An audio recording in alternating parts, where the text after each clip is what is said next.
And we'll go now to Jahi Chappell, please, and talking about smallholder farmers and maybe also a bit more about gender issues, yeah? Thank you, Hans, and I too would like to thank the World Food Prize and particularly Ambassador Quinn for the invitation to speak here. There's been a lot with this World Food Prize, I think a lot of celebration, rightly so, of science.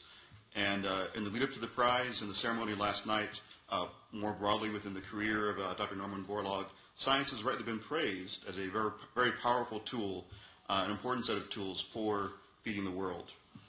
Unfortunately, I think the power of these tools, the tools of science, has been blunted. It's been blunted because science, which at its most basic is the systematic study of the world around us and the consistent comparison of our ideas against reality, this wonderful and powerful process has been narrowed too often, I think, in discussions, especially around food, to mean technology.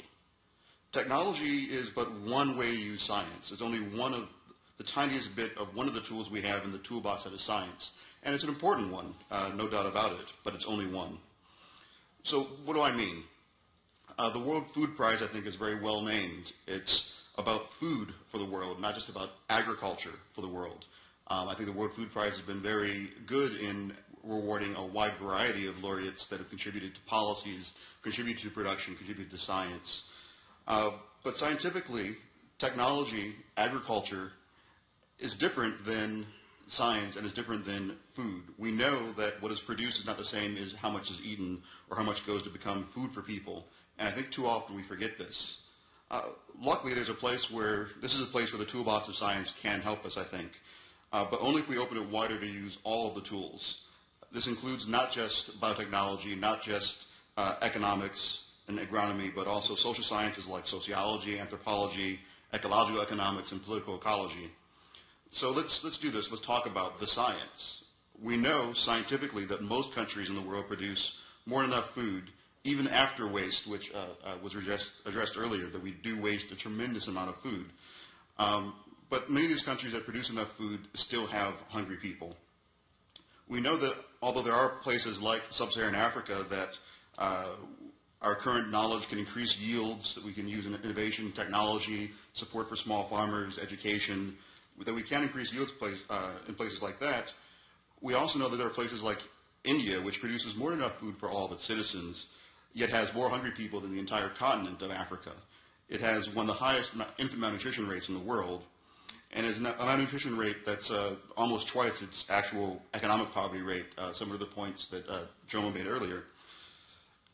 And we know that in India, like many other places, this is tied to not just production, but the policies we have, how we go about approaching agriculture and food as concepts we put together.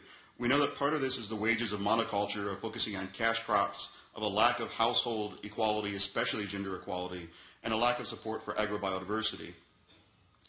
And we know that smallholder farmers produce a disproportionate amount of the world's food, in some places as much as twice of the proportion of food as the amount of land they hold.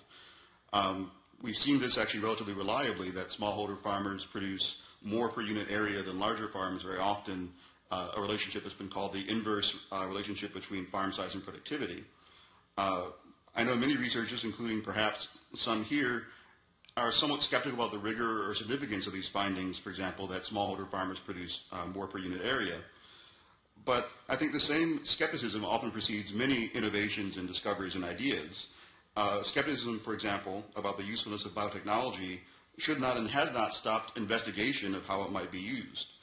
We have to be brave enough to ask ourselves when we're skeptical about things, especially about, for example, if smaller farms are more productive, or investing in small farms and thinking about moving away from large farms. We have to ask ourselves if, when we're skeptical, if this really reflects perhaps our biases or reflects a reluctance to engage against the current trends of consolidation in our system, or whether it really reflects the empirical reality where we see this relationship again and again.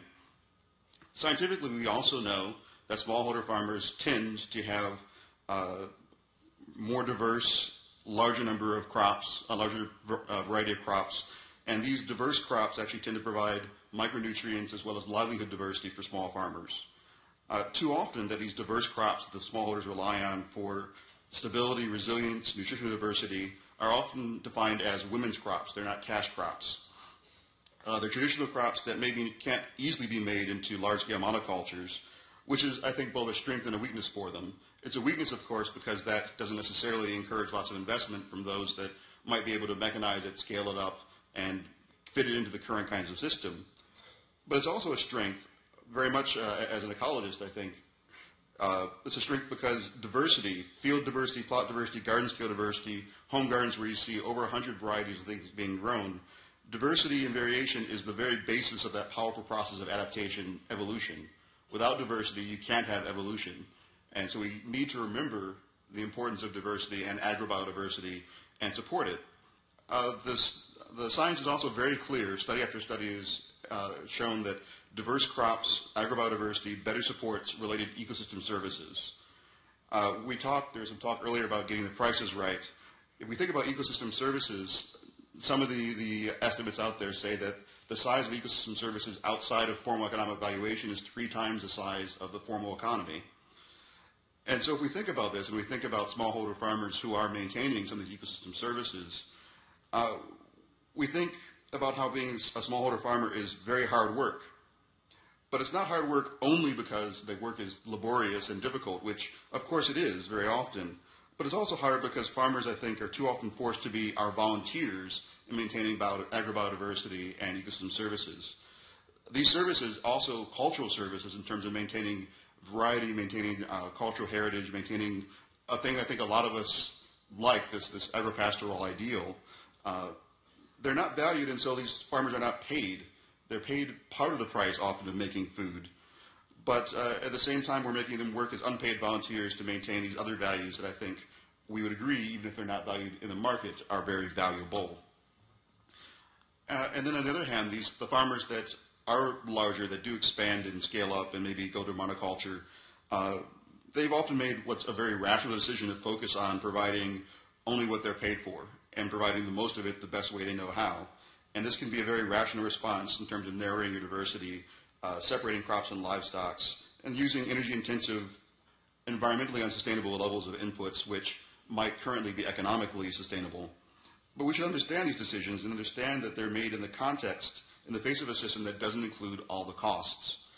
It doesn't include costs like the contribution to climate change, and doesn't pay for all the services that we want to enjoy. And so we might need to realize that proper pricing actually might lead to smaller farms. It might be more appropriate to have more smaller farms, and we might need to do different things to support small farmers so that it's not necessarily such a miserable life. I think a lot of us, including people in this room, are willing to do hard work. Hard work's not the issue, I think. Hard work that you're paid properly for is. And lastly, I think we need to remember that scientifically our biggest opportunity to fight hunger is smallholder women. It's been estimated repeatedly that over 50% of the decrease in hunger between 1970 and 1995 was from increases in women's equality and women's education. Estimates also say that increasing women's equality and education to parity has 3 times the potential of increasing production. I would argue that women's parity, as important as it is, and as people have in this room have addressed it, it doesn't get 3 times the attention as productivity. It doesn't get 50% of the investment as productivity. So if I can conclude with one message, it's for us to remember that science is a powerful set of tools, but to use it we have to learn to use all the tools, the social, the natural, the technological, and we must expressly and purposefully use them to support small farmers, especially women farmers, and not to ever let the social be our second step when we're talking about food and feeding the world, but to take its proper place scientifically at the forefront of all of our conversations.